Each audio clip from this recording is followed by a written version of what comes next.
જિલ્લાના વિભાજનના નિર્ણય બાદ છેલ્લા 1 મહિનાથી જે વિરોધ થઈ રહ્યો છે તે વિરોધને ધ્યાને લઈને ગુજરાત રાજ્ય સરકારે બનાસકાંઠા જિલ્લાની તમામ નાગરિકોના સૂચનો લેખિતમાં લેવા માટેનો એક સકારાત્મક નિર્ણય કરેલ છે।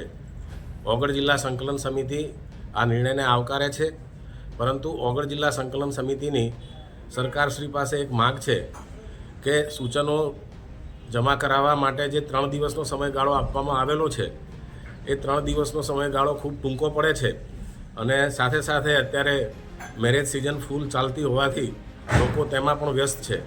તો એ 3 દિવસના બદલે સૂચનો રજૂ કરવા માટે 7 દિવસનો સમયગાળો આપવામાં આવે તો બનાસકાંઠા જિલ્લાના તમામ નાગરિકો જિલ્લા અંગે પોતાનું સૂચન રજૂ કરી શકે। તો સરકારશ્રીને એવી નમ્ર વિનંતી છે અને અમારી માગણી છે કે આ સૂચન રજૂ કરવા માટે 7 દિવસનો સમય કરી આપવામાં આવે।